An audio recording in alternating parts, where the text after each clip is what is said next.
because I never wanted to be a beauty queen. I was never a fan of the industry. Okay. I thought it was super superficial, and I was like, what is this? Yeah. It's just my personality years ago was very athletic, Okay. very introverted. I wanted to be a doctor, and I still want to be a doctor, but definitely starting out, I couldn't help but try to conform with the expectations. Okay. So the whole long hair.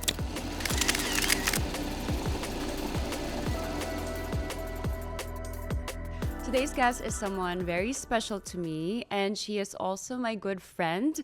I have seen her grow as a person and as a woman. We have seen her compete in one of the biggest stages in the world. I admire how she's reinvented herself and put herself in like the best industries and like blossomed and boomed. So please welcome a very dear friend of mine, Michelle Dee. Thank you. Hi, everyone. Thank you for having me, babe.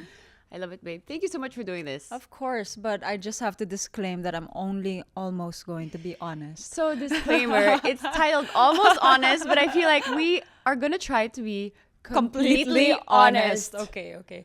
But I'll try to almost. Okay. Be completely honest. Please be completely honest. Okay. So when was the last time we saw each other? A few days ago. Do you want me to talk about that? I don't think or we I'll can. be almost honest. That's the point. Be Okay. almost honest about the last time we saw each other. So the last time we saw each other was a few days ago at a friend's Christmas party. Yeah. Before then, at events. At events, Yeah. at like Events, work at Mark's. Okay. Everywhere. Manila small. Manila's really small. So, welcome to Almost Honest, guys, where we have real conversations about modern womanhood. The stuff we don't usually always say out loud. My name is Kylie, and today I'm sitting down with Michelle Dee. Maybe you don't know her as well as you think.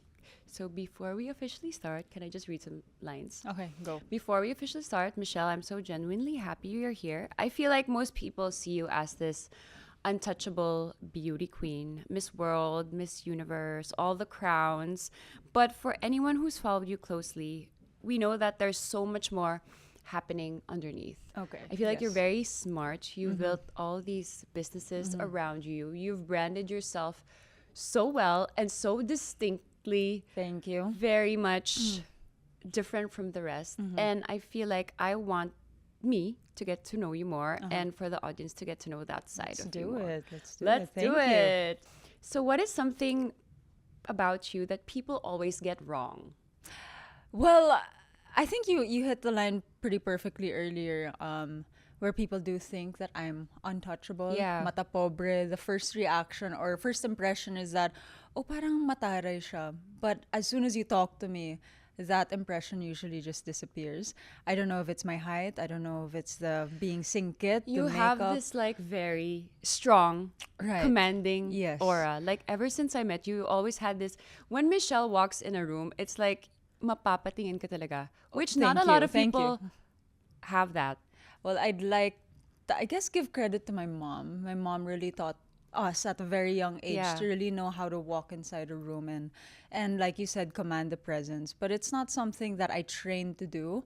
I think it's just knowing what you're doing in that space and being Okay. intentional. Okay. So whether that's just hanging out with friends or especially when we're at events, Yeah. you really have to walk the talk or be the person that they're expecting you to be when you enter that room. You talked about how was it growing up with the Melanie Marquez? I mean, contrary to what I guess her fans, like way back when, have known her, I didn't see her that way growing up. I grew up on a Okay. ranch in Yeah. Utah. Okay. And I grew up, doing our chores around the ranch, like feeding the dogs, feeding the horses, cleaning up after their dumps, and Okay. very ranch girl era. I didn't know my mom was an icon until like I first moved back to the Okay. Philippines, and I was maybe around 10.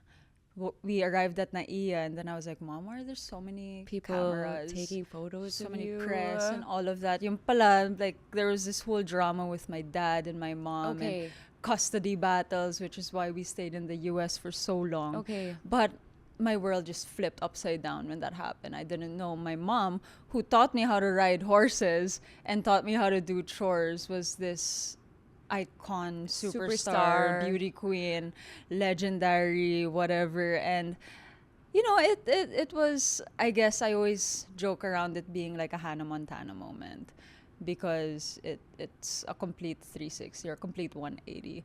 But she was the best kind of mom. She really loved keeping us away from the spotlight growing up. Okay. And that was one of the things that she felt was so important to give us the foundations that we needed.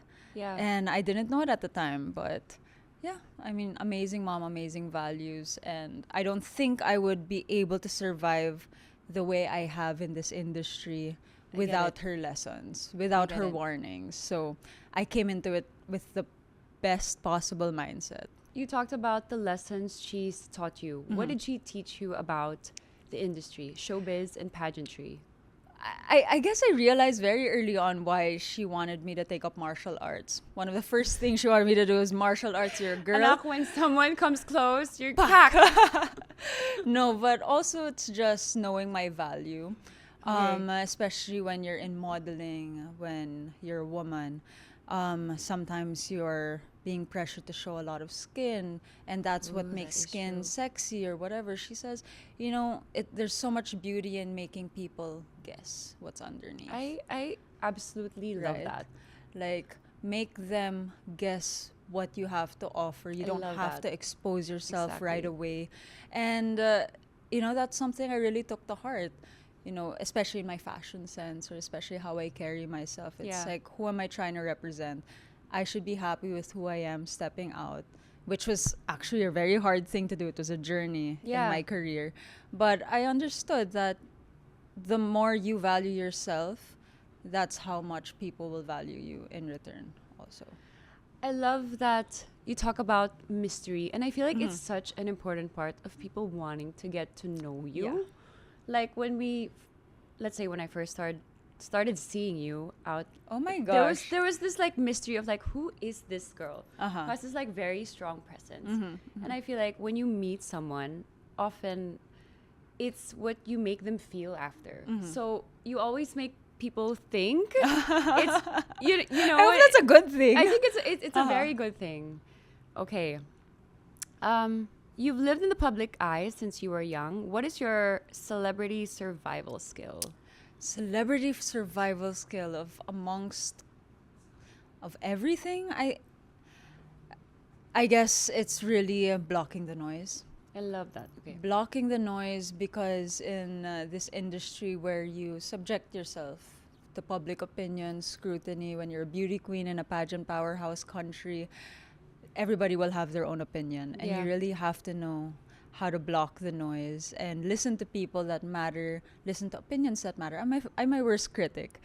And Super. Are you very hard on yourself? I am. I'm the worst. So if somebody bashes or critiques me, there's probably nothing that anyone can say that I haven't told myself or Okay. haven't tried to correct it if I felt like it was wrong. But being intentional with who I listen to, like I actually read comments and Okay. bashing and Okay.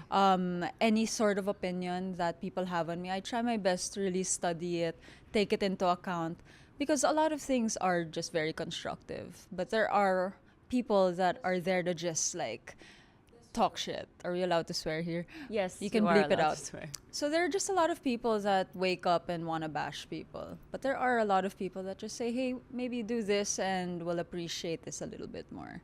So How do you, especially competing in pageantry, how did you learn how to block out this noise? very good question, very tough. I've been in the industry, I guess, officially for over a decade. Okay. Um, Has it only been a decade? Yes, officially, yeah, officially. Because yeah. when I was younger, maybe I would guest with my mom. Okay. I would guest Okay. here and there, but I signed with GMA about a decade ago. Okay. I think. And what was your initial, what would they want you to be? Definitely the best-selling opinion was, oh, anak ni Melanie Marquez, Okay. sasali siguro to ng beauty pageant. Did you find that hard? Oh Did you, yeah, because I never wanted to be a beauty queen. I was never a fan of the industry. Okay. I thought it was super superficial, and I was like, "What is this? So much women just walking down the Trying to runway be in wearing this gowns, perfect- swimsuits. I just didn't understand the industry. But I had so much respect for it because I knew that's what my mom did. That's what, it was an industry that people really looked up to and respected. Yeah. It's just my personality years ago was very athletic, Okay. very introverted. I wanted to be a doctor, and I still want to be a doctor. But definitely starting out, I couldn't help but try to conform with the expectations. Okay. So the whole long hair, joining Miss World. Yeah. I was still trying to fit into that mold. And it was through my failures that I realized eventually that, hey, you gotta be your own woman. You have to accept yourself for who you are and really just take that gamble on yourself and trust in the process that the right audience will find you and the right supporters will find you also. When was that moment where you failed and you were like, okay, this is not me, I'm gonna reinvent myself? Was there ever a moment where, hindi naman pala ako to? It would top of my mind, and I think that benefited my career overall at the Yeah. most was when I didn't win Miss Universe Philippines 2022. Okay. And I really had, I guess, one of the hardest days of just self-doubt because I was so hard on myself knowing that I didn't give 100% of my efforts. Mayabang. I thought I had it in the bag because Okay. Q&A arguably is one of my strongest Yeah. assets in a competition in any pageant. Give me the mic. I grew up in the US. I'm very educated. No, all of that. you're very, very smart. And I thought I had Q&A in the bag. And I was like, I have to work on my pasarela, I have to work on everything else that I kind of didn't train that Yeah. side of the competition. Okay. And I knew that's where I failed. I knew that's where I didn't give 100% of myself. And I also knew, looking back at my competition, that parang I didn't necessarily recognize the woman that was competing. I couldn't stand behind her 100%. I was proud of a lot of the things that I did. Yeah. And this is the first time I'm saying this on live. But I was proud of who she evolved to become, but she is not it. Okay. She's not the person I can stand behind for the rest of my life. So when I found out I could join again, and it was actually Celeste that I was telling this to about Okay. my plans to join again. When Mama J told me that, no, the age limit permits you to join again, since I didn't have a crown, I could join again. Celeste was one of the first persons I opened up to and said, there's so much more that I can do. But this time I'm going to do or die. This is me. Accept me for who I am. All Yeah. cards on the table. Exactly. And, whether that's being different, whatever. This is me. And thankfully, people eventually accepted it. Because after winning, of course, I had to go through being the most bashed Miss Universe Philippines before transitioning to one of the most loved. Yeah. So I went through like 8 months of pure bash and scrutiny and doubt. Like people This really was doubted before my competition. you call yourself the most bashed Yeah. Miss Universe. Was this Philippines. Oh, sorry, Miss Universe Philippines. Was this before you joined Miss Universe? This was when I won when the you won. national crown. People, I mean, obviously it's a competition, right? So there are a lot of doubts. Like I was competing with short hair. Yeah. I didn't have the best pasarela, but I probably had one of the stronger stage presence. Exactly. And again, I'm pretty confident that it was my Q&A that sealed the crown for me in that year. But of course, I was different from what People people were expected used to. be like the typical beauty queen. Long hair, love. vavavoom. Exactly. Like, Bombshell. Yes, exactly. And I was the complete opposite of that. I was androgynous. But I love had it. short hair. But Thank you. I do agree. People learned to love it Mm-hmm, because it was so unique. And like when you went on that Miss Universe stage, you were like, okay, this is who I am. This is how I want to represent myself. Yeah. And it showed in like the gowns and the way you Exactly. carried yourself. And really just personalize the journey. Exactly. But that's one of the things that I really didn't want to risk again with joining is try and become somebody else, because I knew that pageantry is a platform, and whether you win or you lose, you only have 1 year to make your mark. Exactly. But it's with what you do in that 1 year, can you sustain that person that you were exactly. for that 1 year? And that's what I've always tried to sustain after my whole authentic Miss Universe journey, is stay true to who that person was and allow people to see that, this is who she was and this is who she still is today. What was the biggest change after you joining your first Miss Universe to your second journey? Like, Biggest what was the change? biggest change? I know usually when you lose, that kind of gives you that fire, that Oh, yeah. drive, and Oh, you're yeah. like, this time I have to win. Uh-huh. Because I've been there. I joined Bini Bini also twice, and I honestly hated the feeling so much of Yeah. like losing, Doing it of again. seeing that girl, the girls in front, and then you're at the back. And knowing the feeling of losing, because I absolutely hate it. Or like letting other people down. You're looking at the crowd, looking at Yeah. your family, and you're like, sorry na lang, sorry. gastos. oh, thank you for traveling all the way Yeah. here. But it sorry, revert back. What was the question? how are you different the second time around? What did you change and what changed? Right. 2022 was the hardest year of my life to date. Why was it the hardest? It's because both my mom and my dad both got into accidents. Oh. 2 months after I didn't win the crown, my mom got hospitalized. My dad got hospitalized within the same week. Okay. And then I had to take on the responsibility of both families for a good 6 months, I think, Okay. here in the Philippines. And this was also around the time where I was thinking of joining again. So I guess what was the biggest change is that I gave myself no option to succeed. It was a do You or mean die. to fail? I mean, like, whether I win or lose, Okay. I cannot fail. Okay. So your goal has to be bigger than the crown. It's what you're doing with the platform. Because I literally, like, all cards on the table, all of my savings were, like, nakalabas lahat because I was sustaining a family. I was also sustaining myself and sustaining a competition. And literally, if I didn't execute it in that very perfectionist, strategic way, ewan ko, sobrang lugi ko na siguro. I get it. But I needed that ROI, and that's not just in terms of money, in terms of the kind of influence I had, not just for myself, but to the brands I want to resonate to, the partners I want to resonate with. And again, it's just not giving me an option to fail. Tama.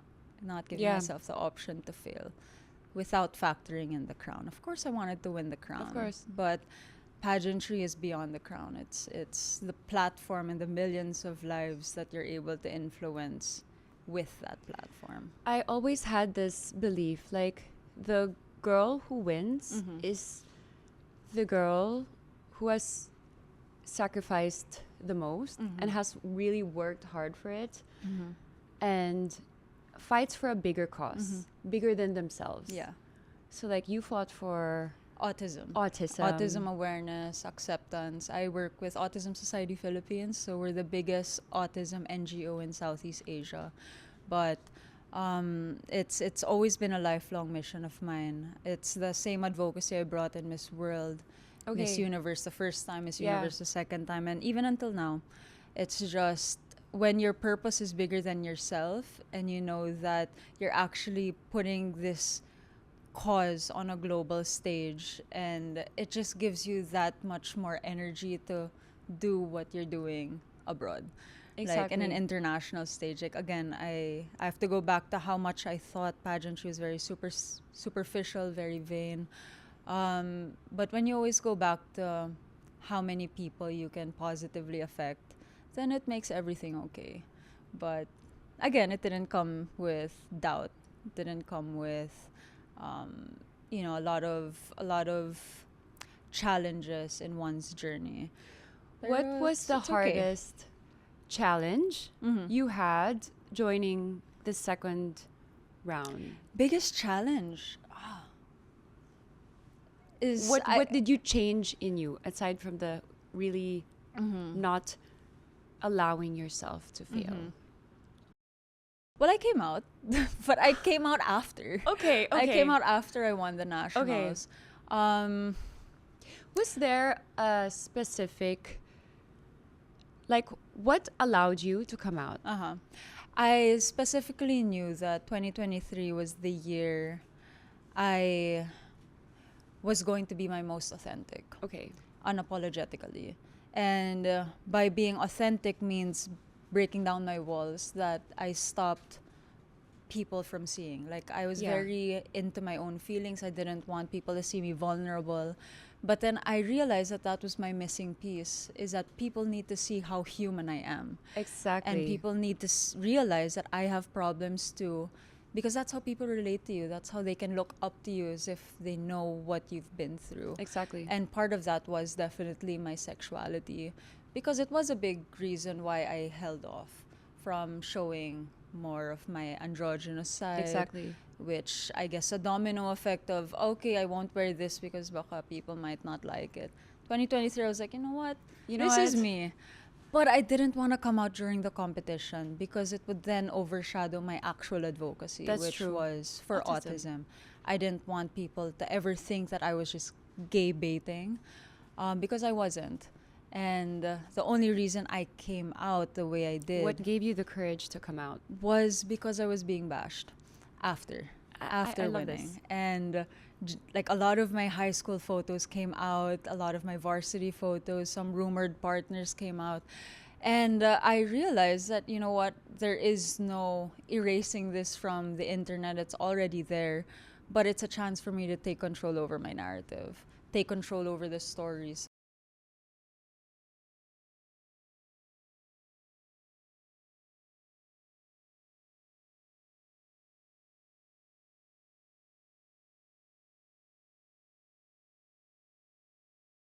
Yeah. And in that way, I was able to tell my story, tell I guess try and resonate with whoever could relate, to take control of their story also. They shouldn't allow their worth to be dictated just because of the opinions of other people. Exactly, Like, by what's the wrong public. with not being in puberty yet? Yeah. Nene pa ako dun, bahala kayo dyan. I mean, I was in the varsity. I was very, like my mom, she was so open about, you know, the girlfriend she had when she was young. Okay. So I really grew up in an environment that Was wasn't normalizing. judgmental. Yeah. It's just, I also grew up with a side of my family that was very conservative, Okay. where you just have to be sensitive to how other people might feel. But since all of this was going around, I was like, you know what? This is the perfect chance to, again, inspire, influence, and for people to get to know that vulnerability and that vulnerable side of myself more. I feel like that was such a big moment. I think so. But did you always know? Like, did you always know you were bisexual? I think so. I think so. I think Or was so. there ever a moment? Because honestly, my sister Uh-huh. is bi, but she only came out recently. Like, after she was married to this man. But, like, Oh, really? yeah, after she Wow. was married, and then now she has a longtime girlfriend for like Amazing. 3 years. Ang galing. But, like, she didn't always know.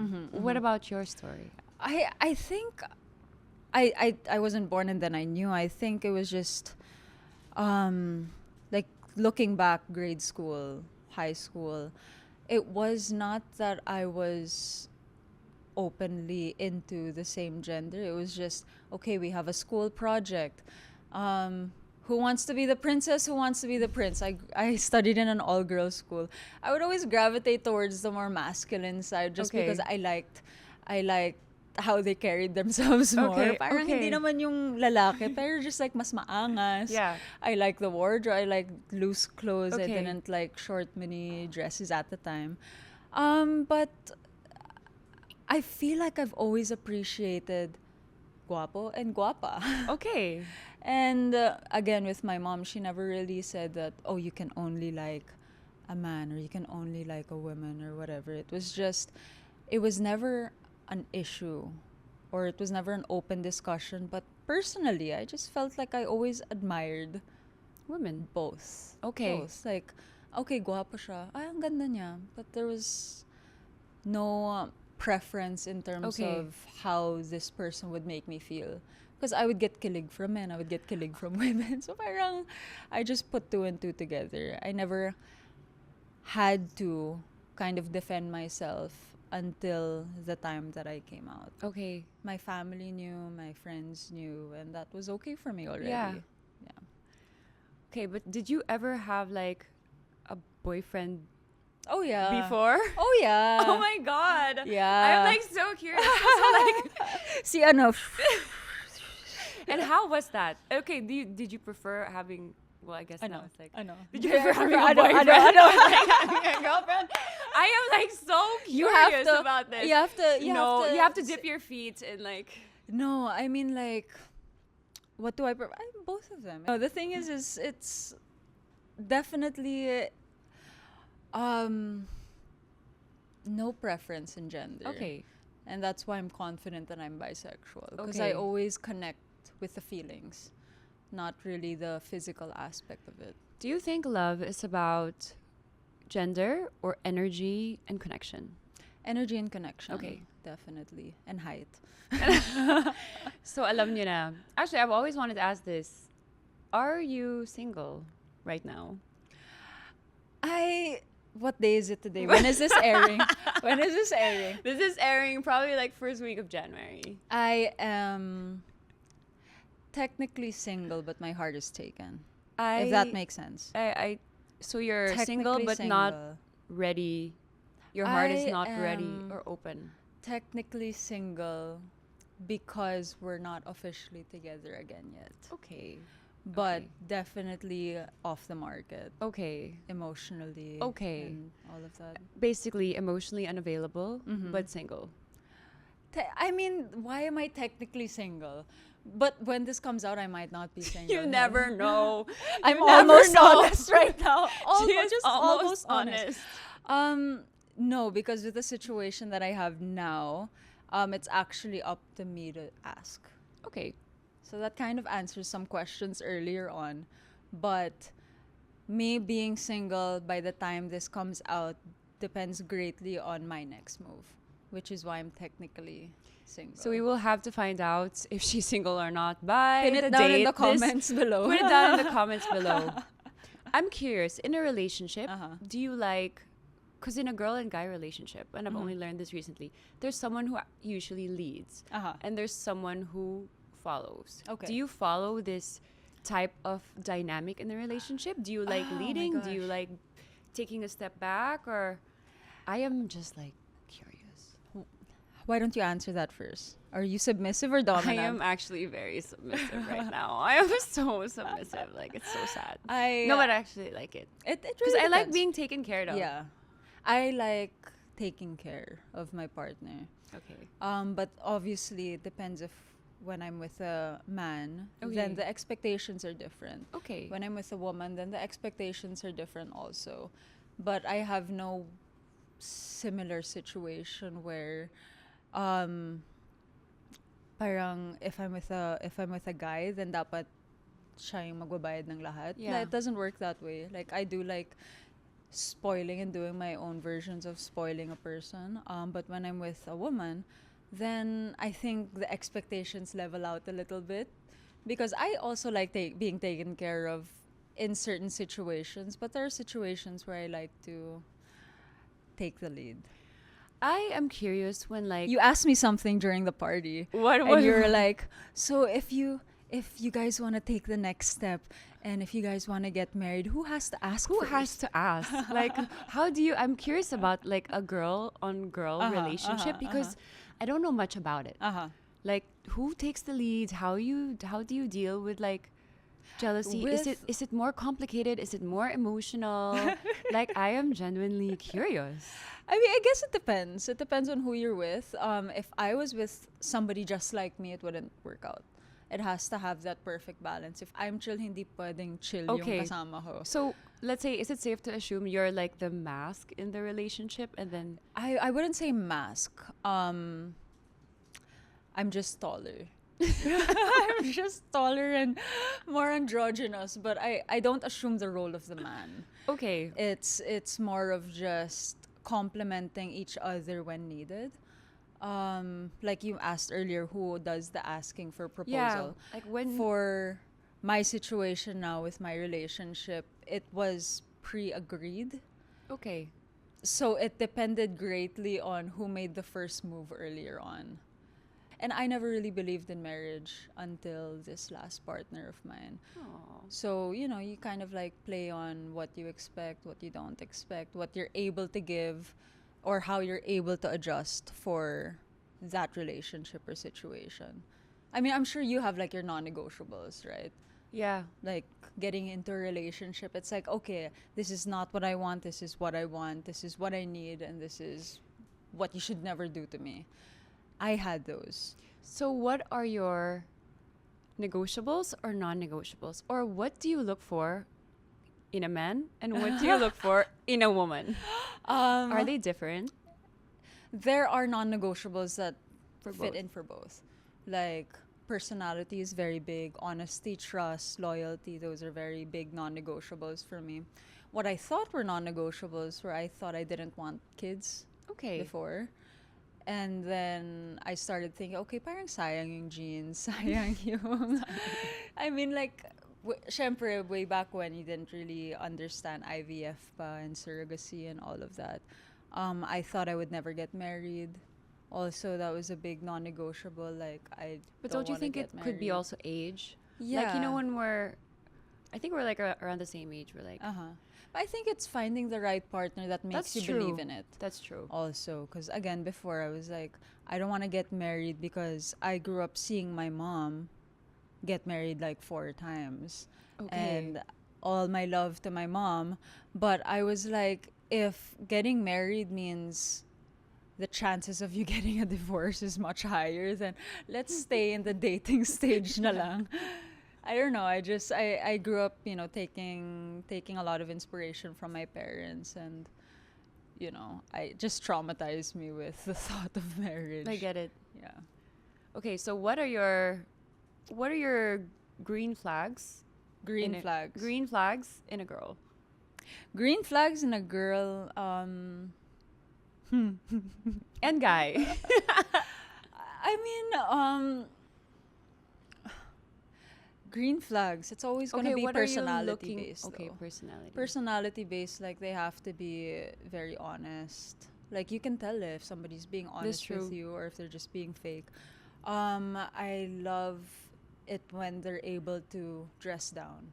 Like we Okay. all have to switch on for work. right? Exactly. But what matters the most to me is their rapport at home and how Okay. they act at home. This is so interesting. Yeah, I've never heard because- someone say, it matters to me how they are at home. Uh-huh. Not when they're trying to impress other people. I mean, Yes. sometimes you always have a role to play Yeah. in the public eye, but what's so important is how you are at home. Do you know how to do the dishes? Do you Okay, know how okay. to drive? Okay. Do you know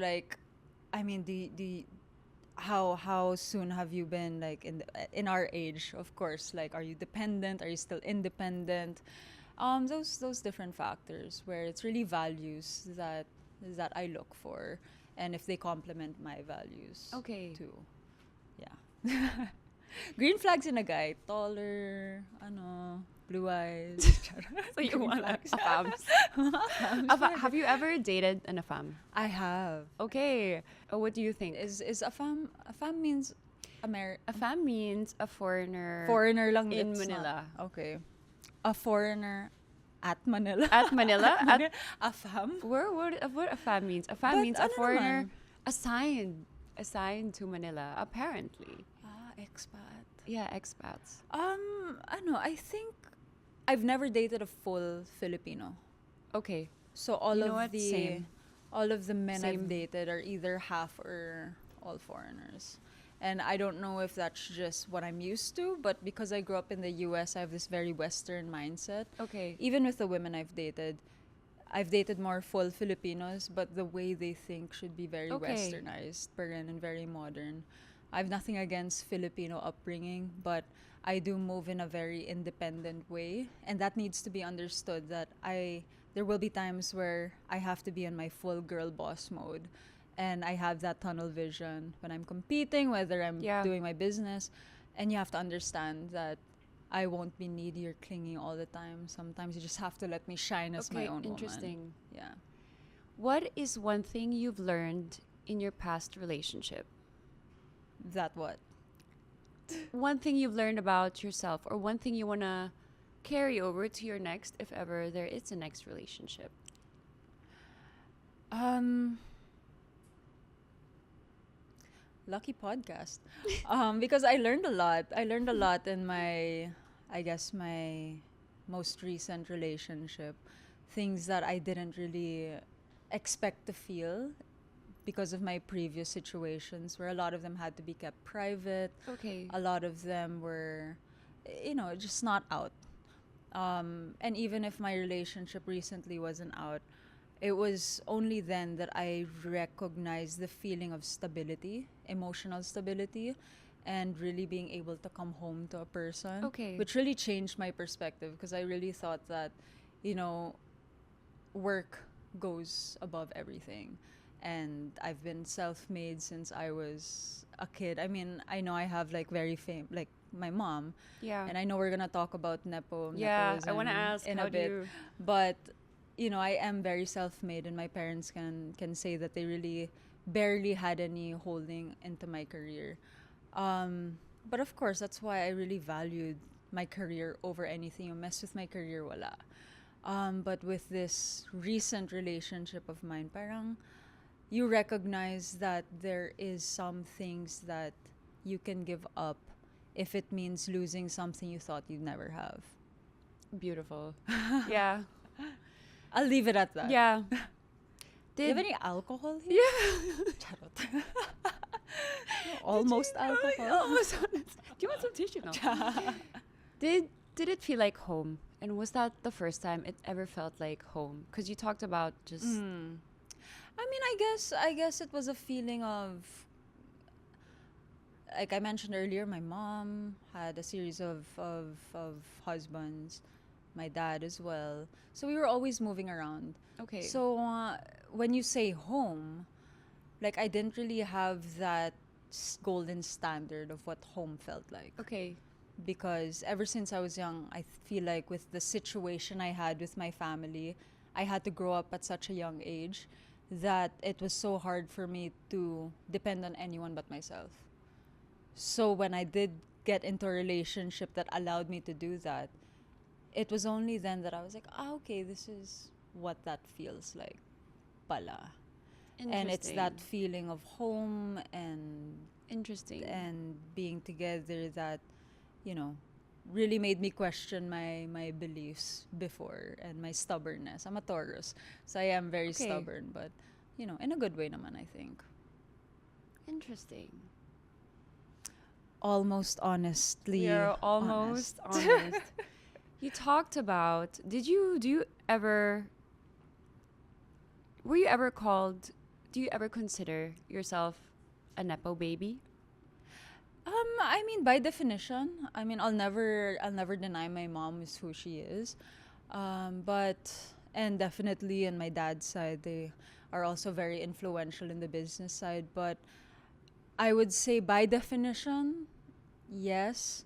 But definitely how I made my mark and how I made my money, no. Yeah. Because as far as introductions were made, my mom, over 10 years ago, just introduced me to Tito Ben. Tito Okay. Ben Chan. Okay. And Bench gave me my first modeling break, but I didn't get signed because she introduced me. She just said, hey, this is my daughter. And then I auditioned to be part of the show, and then they recruited me, and then everything else that happened into my career was all my own doing, and my own networking, and my own little moves in the industry. So everything that people know about me now, and the journey that I have now, and how I broke to success, had nothing to do with my parents already, or Yeah. whatever they could have opened for me.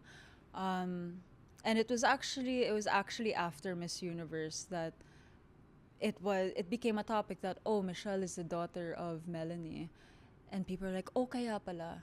So medyo the conversation shifted from Michelle is the daughter of Melanie.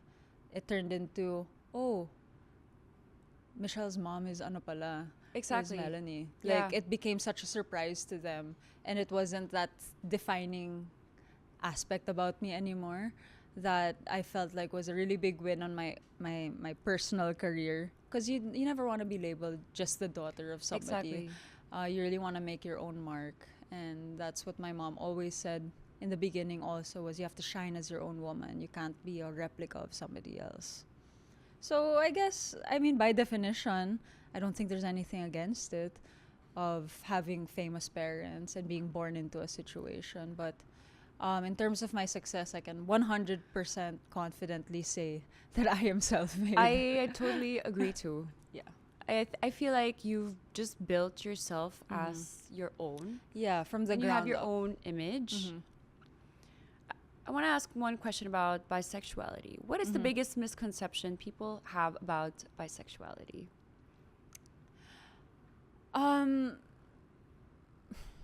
Good question.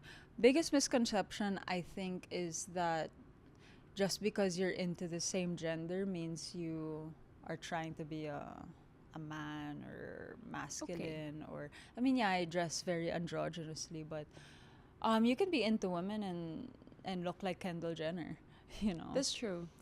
Just because you're into girls doesn't mean one has to be butch or one has to assume the role of a man. So I think that's a big misconception. Do you think for some people who are, let's say, my sister, do you think it would be a phase? Like, do girls usually just go through a phase of liking girls and then? No, I don't think so. Okay. And this is just me and my experience, where it's always been about the sustainability of the emotions. So it's never about the gender, but always about the compatibility. And I can fall out of love with a man, I can fall out of love with a woman, and then I don't have a standard na, okay, my next one's gonna be a guy or my next one's gonna be a girl. So I can't really say it's a phase that I'll date like 5 women and then I'm ready for a husband. So it's never like that. I think it's really just about how somebody makes you feel and if you can see yourself sharing your life with that person. What are the qualifications to date Michelle Dee? What are the qualifications to date Kylie Verzosa? I'm taken, guys. So, like, what are the qualifications? What are the qualifications?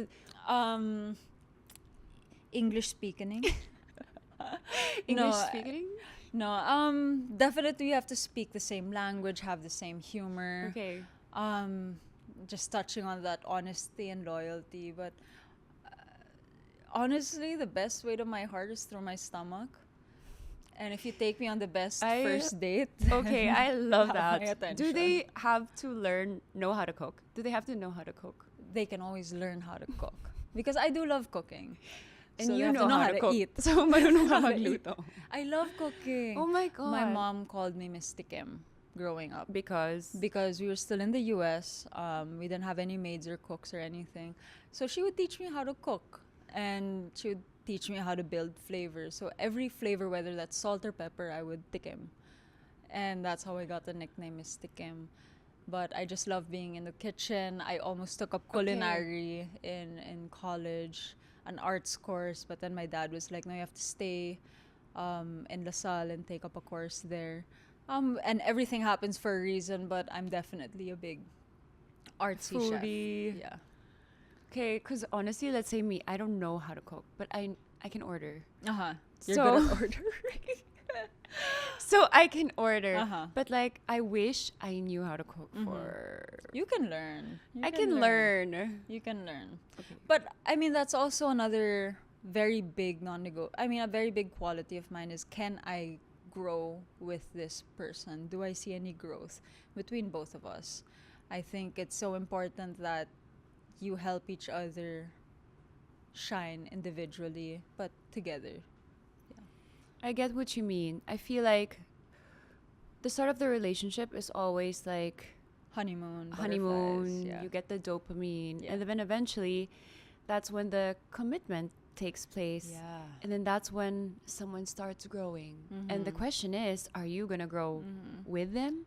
Are you going to hinder them from growth? Are you gonna exactly Pull them crab down? Are you going to mentality? grow together? So I feel like growing together is such an important part in the Exactly. relationship. Yeah. So how I much have you grown, Mistaken? I am trying to grow. I'm trying my best to grow. You have to give all of us tips. So this podcast is actually his idea. I cannot say that. I'm not the guest. I am forcing myself to grow. That's good. Speaking of personal brand, I feel like you have this certain niche that you already solidified your brand. Okay. And that is very hard and unique. Talk about personal branding, and do you have any, like, was it intentional? Did you plan this whole brand? I think the moment I started planning or being technical about my branding was, and the same moment where I said this is the year where I'm going to be my most unapologetically authentic self, 2023. Because everything I did in Miss Universe 2023, I needed that to shine and be sustainable after, which is why I really took that identity to heart. A lot of times we see beauty queens compete and then who they were after or who they were during, biglang nag-iba after. Super, no? And when you think of it in a very psychological way, why do people look up to you? It's not because of just winning, it's because of who you presented during the competition. And that's how I kind of fail-proof this whole journey, where I didn't focus on the crown. I focused on how I get my story out, how I get all of these hobbies out, everything that makes me unique. How do I get it into the algorithms of different people? Because the worst part is winning a crown and them not knowing anything about you or what you love or what you're passionate about. So that's where my focus lied. So part of that was my creativity, part of that was my fashion sense, my advocacy, and of course other things that were important to me also. And I allowed all of those to shine because I knew that was the kind of branding I wanted outside of pageantry. Believe it or not, I stopped wearing my crown and sash long before I competed because I wanted people to remember my face, not my ID. I get that. And I feel like that also really helped people just identify, okay, this is not just Michelle Dee, Miss Universe 2023. She is walking the talk. So everything that I am now, it's still, you'll still see it, remnants of it from my previous competition, but I just knew that that's how I make this story sustainable and last longer than I wanted, or than, I guess, the average duration. Exactly. So, ayun, like, during the competition, I made sure to really highlight my creative team, Personify. I also made it a habit to really show that fashion sense where you're not dressing in a gown for breakfast. Exactly. Like, you're going to wear whatever you're comfortable. And it is difficult Yeah, when you're it's in pageantry difficult. because somehow That's you what's need expected. to conform Yeah. into what they want. But I feel like you have analyzed this sort of personal brand building. And I love that you said, because honestly, there are a million beautiful faces. Oh, yeah, of course. And like, But how do you stand out? Exactly, how do you stand out? So I like the fact where you need to put your story out. What are your hobbies? What are your interests? What, right? Exactly. I mean, it's, and that's the beauty of working with a team that you trust. So everyone that I worked with in anything that I do, I 100% put my trust in their opinions, and then we have this war room and we banter a lot about what to do. But at least everyone whose opinion I allow within my journey kind of validates the vision. Okay. Also, because of course you're a one-man team when you're abroad, but you still have people and advisors that also back you up, That's true. especially in moments of doubt, because there are times in any competition or during my pageant where you have to be strategic. Okay, this is a moment where you can show off that androgyny, but this is the moment where you have to cater to this aspect of the competition and just find that sweet spot for people to really resonate. Exactly. You know, and I'm grateful that that's how I handled my competition, because I was able to transition very seamlessly into the industries I wanted to be part of. pageantry to fashion, you know this, Yes. is not an easy No. feat to do. It's like, and this was my perception that, if you're a beauty queen, it's so much harder to break into fashion week or fashion in general. I want to know your thoughts on the fashion industry. Okay. You're one of the queens who have successfully transitioned into fashion, which is not the easiest. Thank you. And what do you think about doing fashion weeks? And I want you to be almost honest. Almost Because I want to share my thoughts. Uh-huh. I want to share my thoughts on it too, because I kind of have like mixed thoughts on it.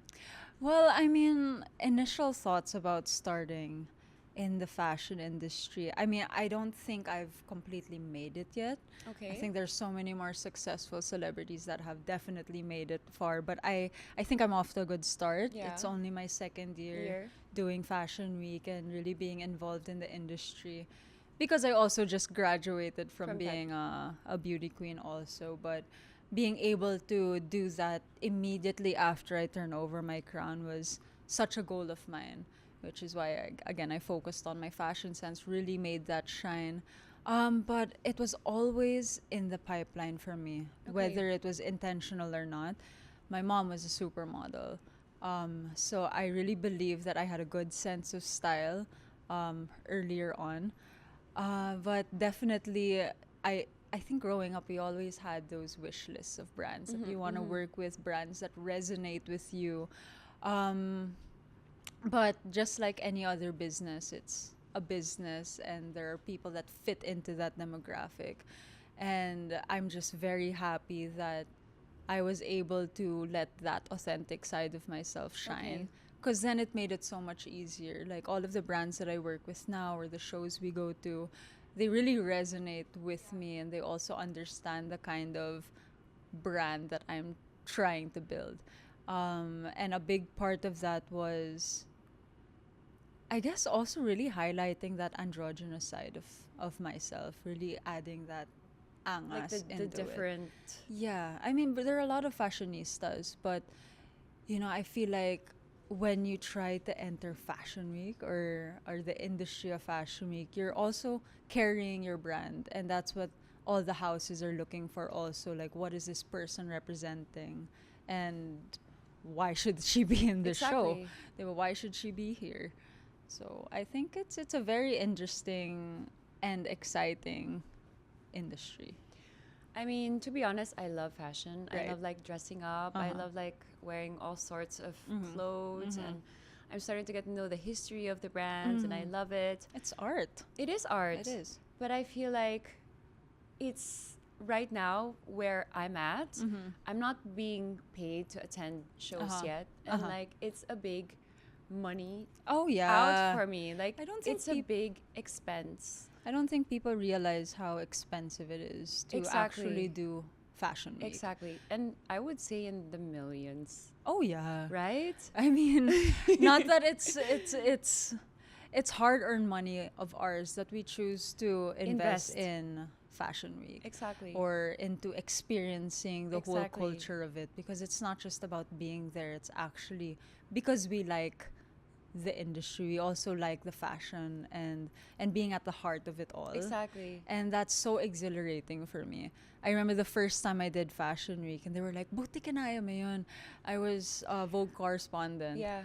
And you're doing like 6 shows in a day, and I was like, I don't know if maybe Pia can relate to this and you can relate to this, coming in from a pageant where you're doing everything yourself. We got this. It's like now you're with your team. We got this. It's Like so easy. This is like a normal day at work for us. Exactly. We've been through taping. We both acted. We're still acting. Exactly. Wait, I'm not acting. She's still acting. Every now and then. Every now and then. But it's not for everyone. But I find so much fulfillment in it, and I find that it gives me life, being in the center of it all. I might not be the center of, it's not like being the center of attention, but being in the heart of fashion when it's happening. You get those like little kid goosebumps when you see collections for the first time, and that's a feeling I always chase, something that excites me, Or else why would we be spending Exactly. millions to experience it all? We could be spending it on something else. Exactly. But because we're passionate about it, then it becomes worth it. I love I love being in Fashion Week. I love the thrill. I feel like here, because we've kind of already established ourselves and it's easier to get things here. But the game in Europe is Oh just my like gosh. so different. I It feel like is. I am starting at the bottom of the food chain, and I'm like chasing for something that I like, that I would want to do Exactly. eventually. But I kind of like it. I like the challenge. Like I wanna get up there. And you know, there's always, you know, when you meet new people, when you're able love to it. network with people that are outside of your home court, I feel like I always come home a smarter person. Exactly. Because you surround yourself with With people people. that you just learn so much from and that are so passionate with what they do, that it inspires me so much every time I come back. It's Diba? when I see the influencers I see abroad or in Europe, I really get so inspired every time I travel, every time I go to fashion weeks. Their sense of fashion, the way they do things, the way they're so independent. Exactly. They do their own hair, their makeup, their styling, their Exactly. content, they edit, and I'm like, girl, You got how this. do you do it? Like, girl, we are so spoiled here in the Philippines. Like, we have a team, we have Yeah, content team, exactly. because we can. But like, it just inspires me Yeah. how they can do everything by themselves. And But you can too. You've done it also. I can. You can. I can, because I was also pushed by my boyfriend. I was like, either you bring me or your team. So I'm like, okay, you. But I feel like he's also my comfort blanket. Oh yeah, sometimes, yeah. You know, especially around Paris can get first- very lonely when you're just working. That's true. The 2 fashion weeks that I've done, the 2 seasons that I've done, I mean, I wasn't with my partner in Paris, but you always have those pockets after a heavy day where I you wish know. you could go on a date and you wish you could do whatever and Relax, enjoy the unwind, city of chill, love. party a bit. But, you know, to each their own. If you're working, you're working. But overall, it's just, as long as you can justify the expense and the experience, then you're good. My partner always asks me, like, why do you like doing these fashion weeks when it's just like money out? And I'm like, I really enjoy it. Yeah. Like, I feel like I like working towards something, and I just like doing it, yeah. right? And that's all that matters. I mean, if anyone has something to say, then that's their opinion. But the only opinion that matters is yours. That's right. true. Speaking about luho, what Luho. are your luhos? Okay, what is luhos for our English speaking audience? Honestly, What is luho? luho is what your desires. What do you spend What do I on? spend on? Definitely gadgets, Okay. tech. Yeah, definitely. In my gadgets, I've spent so much on just like my creative passions already. Like, remember my story earlier about all of my money was out for my competition. So as soon as I got my first big paycheck after my competition, I went off and bought like a almost $500,000 camera. Camera. You know, I was like, I've always wanted this. I've always wanted to kind of like invest in like a cinema camera, cinema rig camera. And it was very fulfilling for me. So every time there's like this new gear that makes my creative life easier, that's what trumps any other kind of wish list on my personal list. I mean, you would think that my luho would be bags or other things like jewelry. Actually, I do love buying jewelry naman, but definitely more into the cameras and the tech. See, like, it was in grade school that I found my passion for creativity. Cinema. Yeah. Cinema, content creation. Cinema started with photography. Okay. I wanted front row seats to all of the best events in school, so I applied for the school paper as a photographer, and ever since then I never put a camera down. So it really just fueled that passion, and every time there's a new release, oh, I want that camera. I find that so interesting, because not a lot of women go into the, well, there are a few, but that's not necessarily their first luho. But talk to me about Personify. Okay. Well, Personify definitely started off as a passion project of mine. It was born in 2022 when I first thought about actually turning my creative direction into a business. And part of that was also because I knew I was competing, and what better way to highlight that creative side of mine than to take control over my materials in a very anticipated journey. So it was really about being able to brand myself and being able to create content that focuses on visual psychology. Like, I studied psychology. My thesis was about marketing psychology, and like how is one's brand received, perceived, and how do you tell that story? So it started off as one big passion until it turned into, now there's a company that shoots most of my commercials. Yeah. Now I've been able to um, really rely on it as a source, like a passive Yeah. income, source of income, like an actual business amongst all of my other businesses in health, wellness. You have a wellness company also. Yes, we have a wellness company. And that's a journey also from the pandemic. But it always started from my creative passions. It always, anything that I do, I try to inject that creative process, and being able to not just help myself but help the creatives I work with, and help my friends, help other clients, help other beauty queens with what they did. It's very fulfilling, very, very fulfilling. And proudly now we can handle like 100-man campaigns. Oh my goodness. Like my airline campaign, we Oh were my able to goodness. do that. Casinos, we've handled a very big roster of different clients already that, it's just, you never thought it could end up there. But it just proves that if you're just working towards something you like doing, then it'll compound and, expand. Aside from Personify, what are your other businesses? Drip therapy, of course, at like wellness in the comfort of your home. And that started during the pandemic, where there was that need for taking care of yourself. And then we've been able to expand from just one team to about 5 teams already. And that's a business that I have with Max. But also, I've been quietly working on this product that I'm launching next year. Interesting. And I think I told you about this earlier, but it's a beverage company. Okay. And it's actually one of the bigger gambles that I've had business-wise. And something I'm scared of, but something I'm very excited for also.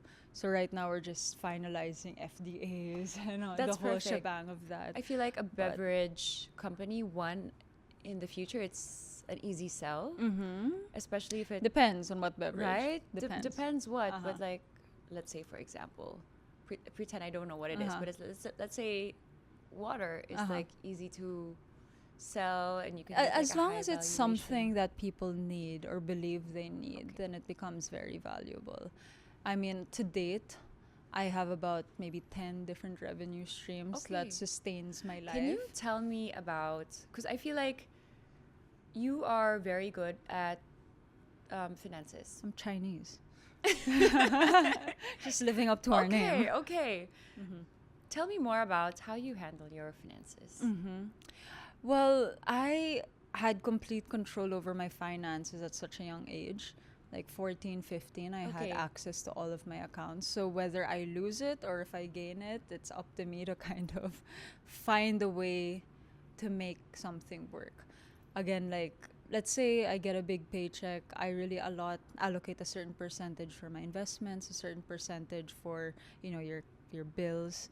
And then I have this fund for my gambles. It's not like casino gambles, but high risk, high reward type of Are you transactions. talking about, let's say, crypto? I mean, it can be crypto, it can be ventures of mine that, I think it's a good idea, but then you don't have proof of concept yet. Okay. But then you also have your long-term investment.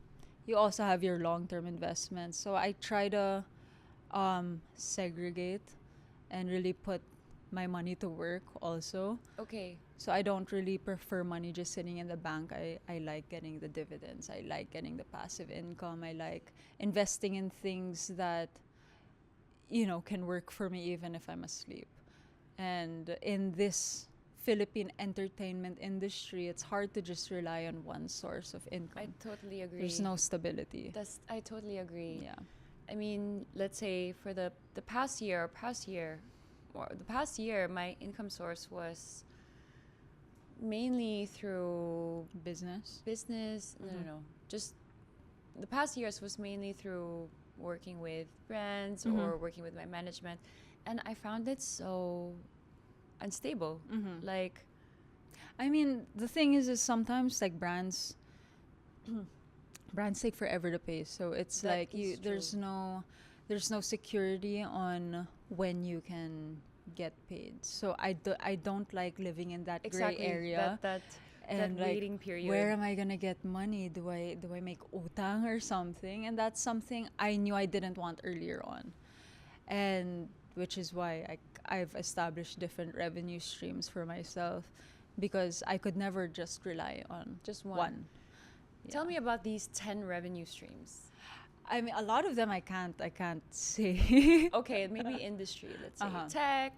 So I'll say I have 4 entrepreneur ventures, Okay. and those give me pretty good passive income. Also handle I'm in the real estate business very quietly, Okay. and that would probably handle Okay. two of those. And then of course I have my celebrity brand. Yes. Then I have Personify. What is one thing in business that you're currently want to get better at? Oh, definitely scaling. That's true. Scaling is something that I wish I had more knowledge in, because I'm such a lone wolf that I grew up wanting to do everything by myself, but it's being able to trust and delegate operations, or delegate how things are run. Definitely that's something I wish I had more knowledge. Like, I wish I just woke up knowing the ins and outs of every CEO's problems and not. But because I am a perfectionist, I find it so hard to trust other people to do the work. I get you completely, because I feel like we come from show business. I feel like it's a very selfish industry. Like, we need to care about ourselves. We put ourselves first. We are the brand. We are the product. Exactly. And when, let's say, I got into business, I didn't know how to trust people, because I thought I could do everything by myself. Exactly. Yeah. So I just learned this recently, but like, I learned to Let go and let them.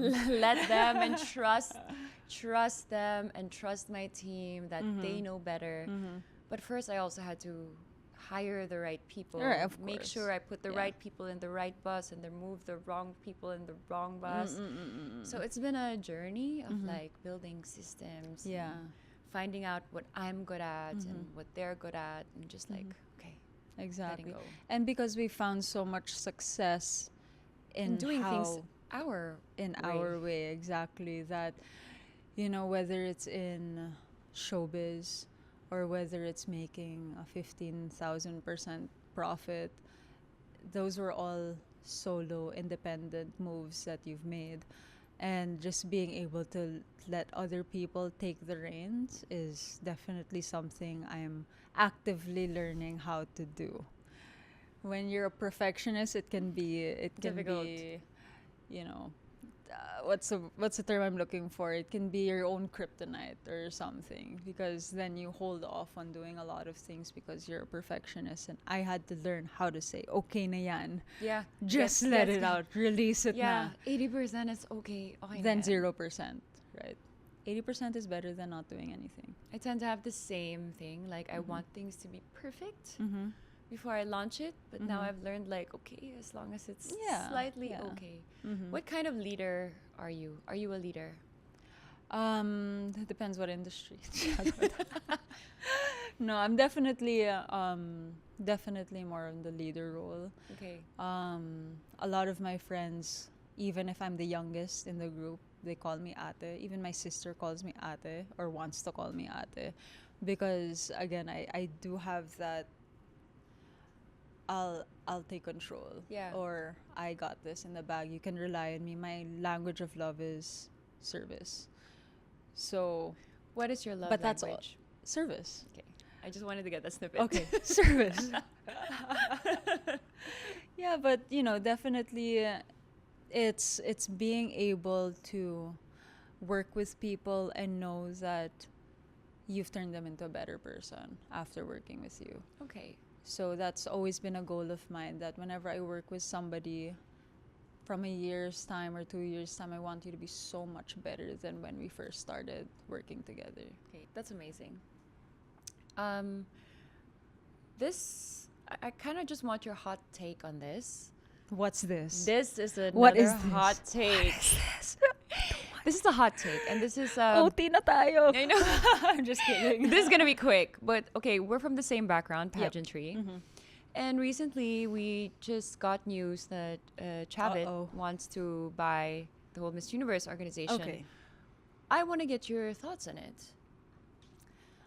My thoughts on Chavit buying Miss Universe. I am going to straight up say that I would love for the Philippines to have control over the Miss Universe Okay. franchise. But more so than just the Philippines, but an entity that knows, respects, and is just as passionate about the brand that it has already established.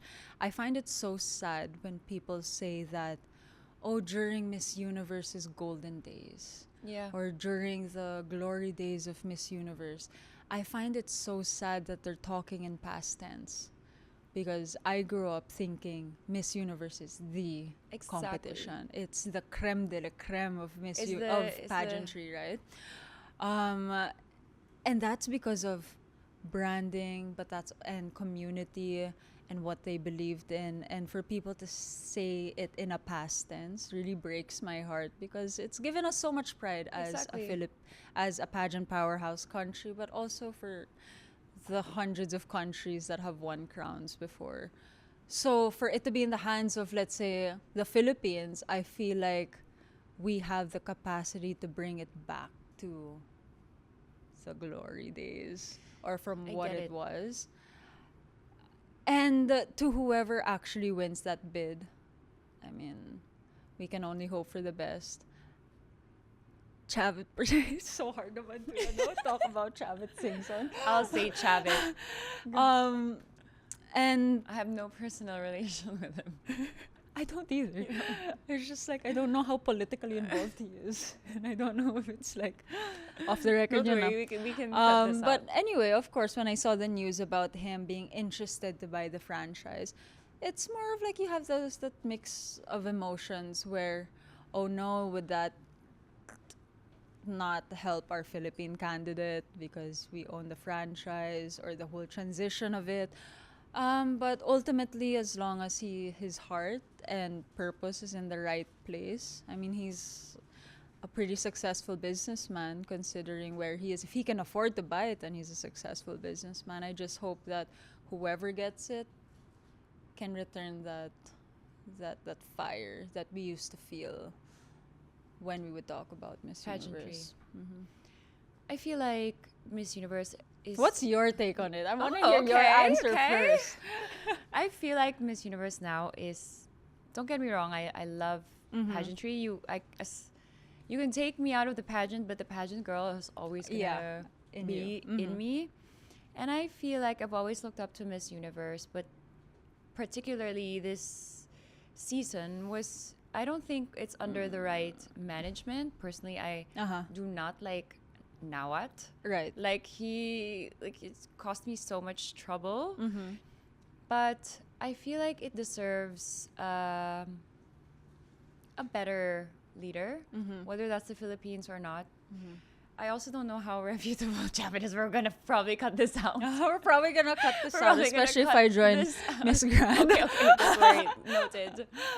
No, but I get what you mean. I get what you mean where, especially when you grew up watching it, or again, for me, I grew up seeing how it can Like I looked influence up people. to these girls. Like I Exactly. wanted to be one of those girls. It's like because you've seen it year after year after year, and it's not just Miss Universe. We go through how many pageants are there now? Like 20? I don't know. There's Whatever. like I mean, Miss there's so many. Galaxy. I don't know. I mean, let's focus on like there are probably the big Big five four, pageant, big five. five, six, and each of them makes their fans feel a certain way, and you can't deny that when you watch it year after year, you become your own judge. And when you see somebody perform so well and not get a placement you feel they deserve, it's disheartening. It's disheartening for anyone that wants to join or Exactly. anyone that has joined, because what's the point of sending your best woman Candidate, if the a system winner is exactly if rigged, right? if the system is broken. Exactly. It's like, what happened to transparency? What happened to, I don't know. It's just I feel like they're kind of lost in the sauce. Exactly. Kind of They lost are. in the sauce. I feel like the beauty of achieving something is that it's like hard to achieve. Mm-hmm. And with Miss Universe being here, it's like it's so achievable. I don't know. Mhm. It's I mean, the I would dream love. is not near, I feel like far. it would. Okay, just so we have a safe answer about Chavit, I'll go back to your question, and because I just remembered we hosted Miss Universe here under Chavit's financing. He is involved in Miss Universe Philippines, no? No. He's not involved in Miss Universe Philippines, but we were the host country during I think Uh, Gazini's year. Was it Or Gazini? Maxine's here. Maxine's year. Medina. Whichever year he Yeah. sponsored, and it was actually pretty Good for It was a good tourism. show. It was a Actually, good it would show, be good well for funded show, tourism. and it was a very successful year for the whole organization. So I mean, if I look at it from his history, then we might actually have a chance of restoring Miss Universe to how it was, at least the reputation that it had before. Again, just going back, as long as it falls into the hands of somebody that is just as passionate about putting on a good show. Okay, now we are moving on to the last and final segment. You didn't ask me if I was joining. No, that's the end. That's the end. That's gonna be my last question. That is gonna be my last question. We're gonna go to dilemmas first because they're like move on to dilemmas. Okay, so Michelle, this part of the podcast is we have asked We're my not done audience yet. to ask for dilemmas. Okay. And these, I'm going to read some and then you're going to advise. Please don't fall asleep. I'm not falling asleep. I'm hiding from the questions.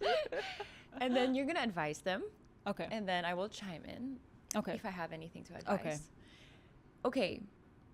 And then we come up with a final suggestion for them. Gotcha. So the first dilemma is from Anna, 24, from Manila. Mm-hmm. She writes, I'm the daughter of a very prominent family. My parents are successful. My siblings are all on traditional paths, marriage, business, etc. I've always been the perfect one, good grades, well behaved, doing what's expected. But I'm LGBTQ and I'm terrified to come out to my family. They love me, but they also love the idea of who they think I am. Coming out feels like I'm letting them down and destroying the family image. But hiding feels like I'm betraying myself. I don't know how to do both. Be authentic and keep peace? Or am I selfish for wanting my family to accept the real me? What is your advice? My take on that is everything has a perfect time. You can't force a certain moment to be the right time. Just going back to my story, I didn't force myself to come out. It was just the beauty of the perfect situation. Your family loves you, your friends love you, and you're just scared of what will happen if you come out.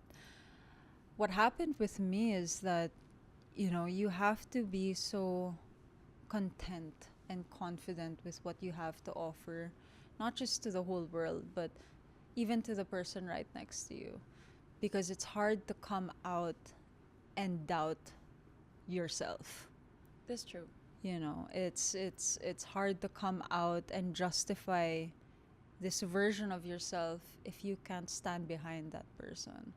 So there is no perfect time to come out to your parents. My parents didn't get a coming out conversation from me. They also just read it on the Did they always know? I mean, I don't think they're stupid. Okay. I mean, they see me every day. So And how did they feel when you... I feel like when they saw it, it didn't come as a surprise anymore. And when I was still in high school, I remember a conversation with my grandmother who said, whatever it is, we don't care what your sexuality is, but we just care how you carry yourself to the rest of the world. Okay. And they didn't define how I should carry myself. But as long as I carry myself with pride, then no one can shake me, essentially. And, you know, Anna said it herself, your parents love you, they accept you. And the only problem now is, can you accept the version of yourself after they find out? So that's really the ongoing debate. You know, it's when you wake up and if you're still living with them, will you hide in fear? Will you be ashamed? And sometimes if you have a very confident relationship with the people closest to you, then I would like to believe that they will always see the better qualities of you, because you're so much more than your sexuality. Like, you may be bi, but you're also the kindest woman, most responsible person. You take care of your siblings. Those are qualities that they can never take away from you.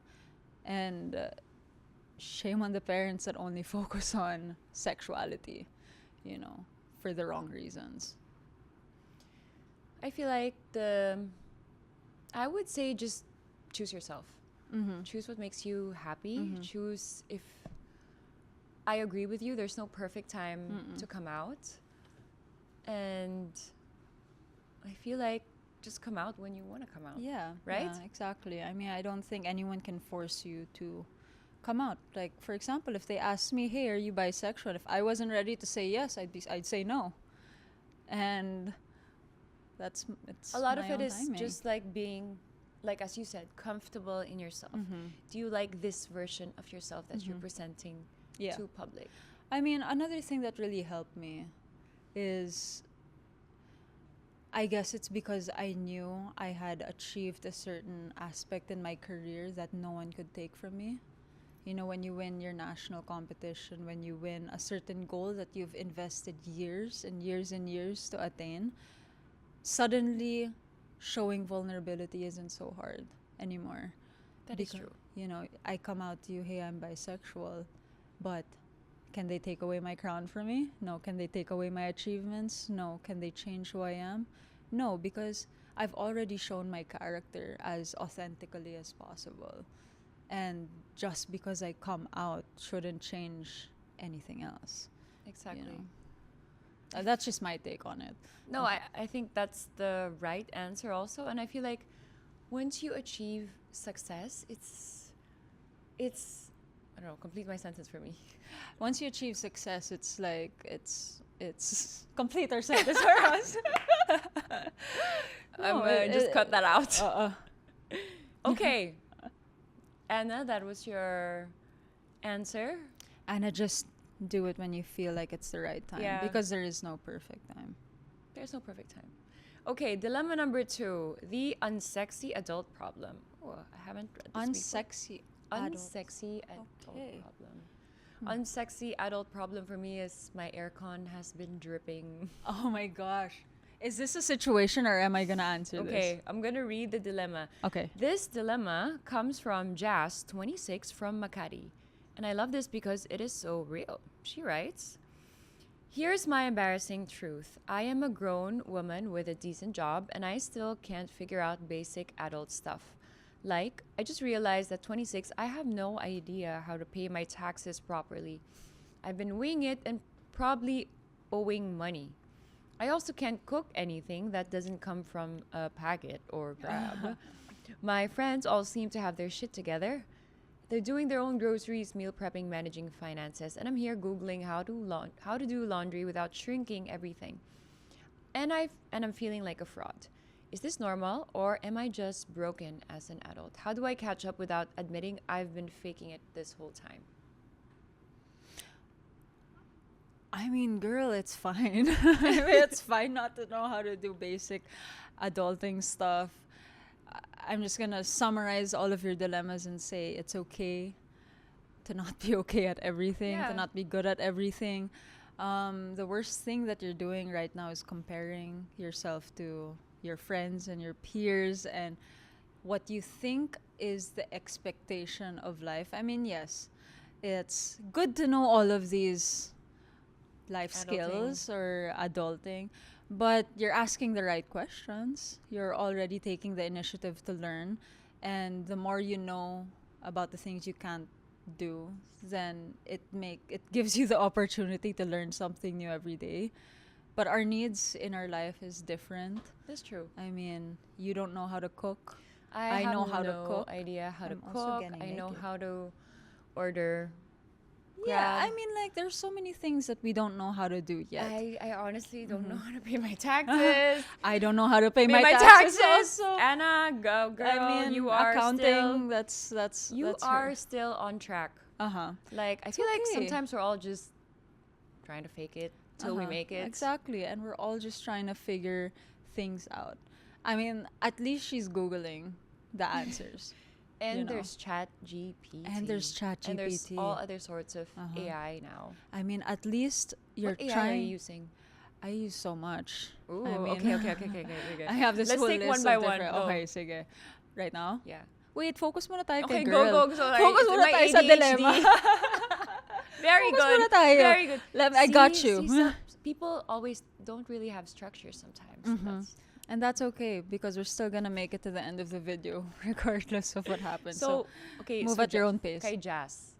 Okay. Jazz 26 asked. I think just move at your own pace. Know the things that you need to work on, but also don't forget to focus on your strengths because you're probably lacking your strengths in other aspects because you're focusing on something else, That's and that's true. okay.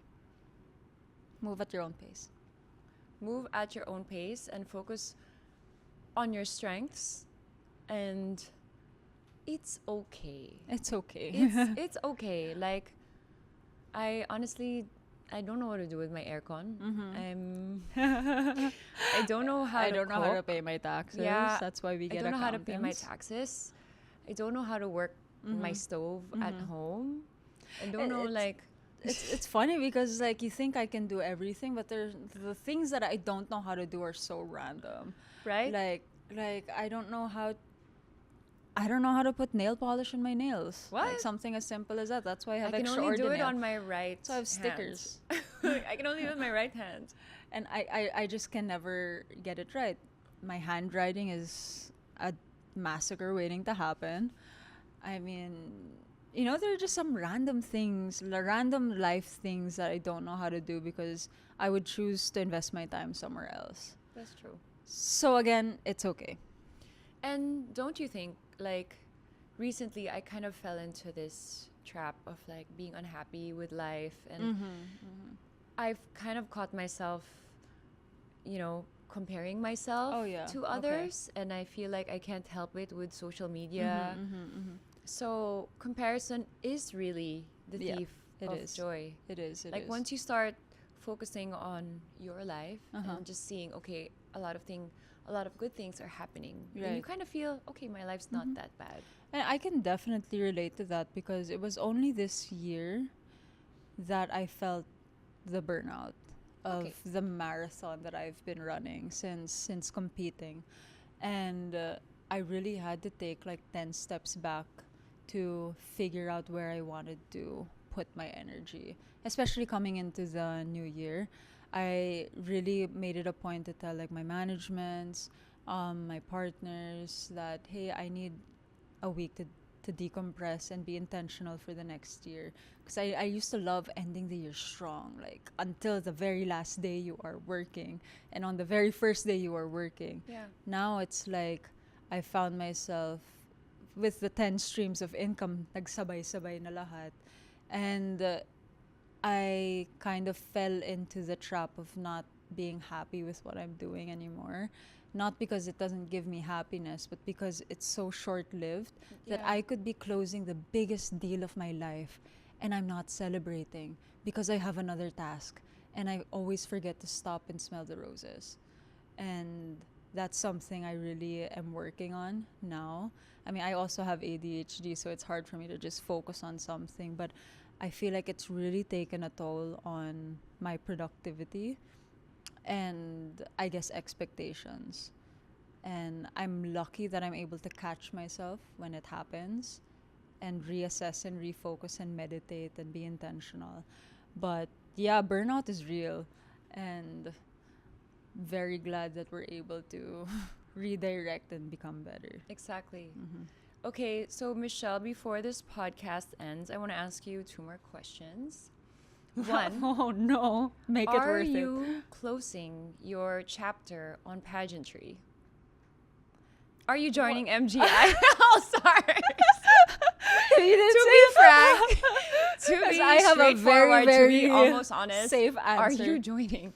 When is this MGI coming All out? 2 weeks Stars. from now. Am I joining? It's definitely under consideration. I don't have a yes, I don't have a no for you because they Interesting. only announced this 2 weeks ago, Okay. I think. And it's the first edition, and I still have a lot of questions. But if the question is, do I want to join? Do I want to represent my country again? Do I feel like there's fight left in me? Of course there is, which is why I Interesting. never say I'm closing my doors on my pageant journey. Um, but I don't have a yes or a no because it's coming so soon. Schedules will be affected, contracts will be affected, and it's more than just the passion of it, but my what will be affected in my personal life if I do it. Because even though it's such an exciting concept. I mean, being able to compete with people The that have best. competed in the Yeah. past, people that have something left to give. Like I feel like how my pageant ended had so much controversy also Exactly. that I can't help but want to redeem that side of my journey, but also fantasizing about having a third crown for my family legacy. It's like there are a lot of pluses, but it doesn't come without sacrifice. And those sacrifices are also very expensive, also very, you know, can affect a lot of things. So, I don't have an answer for you yet. But the interest is there. The I interest am is there. so interested and excited. Mm-hmm. And What are your thoughts on MGI All Stars? personally, I already said my thoughts with like Nawat. I'm not a big fan of his, but I have to give it to him for mounting his pageants really, really well and making it really like intriguing. I feel like I'm done with my pageant journey. You said this earlier, and I was like, of course you won.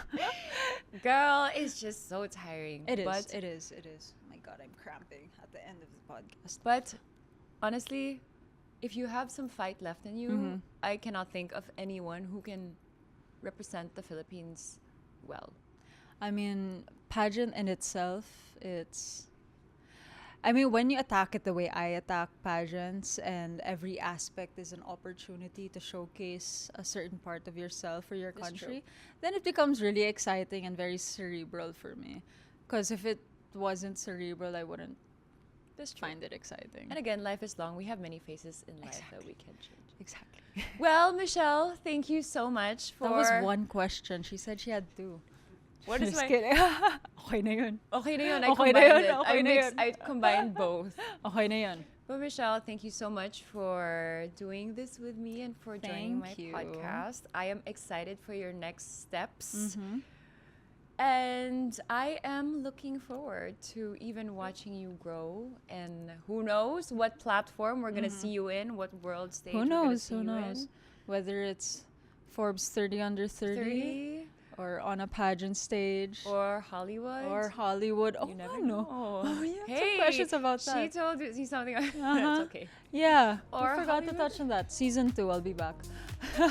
Season 2, when we're gonna change the things I want to change. My podcast people are gonna hate me. But thank you so much. Thank We've you, had babe. so much fun. Just follow me on all my socials at Michelle Dee, and I'll have all of my updates.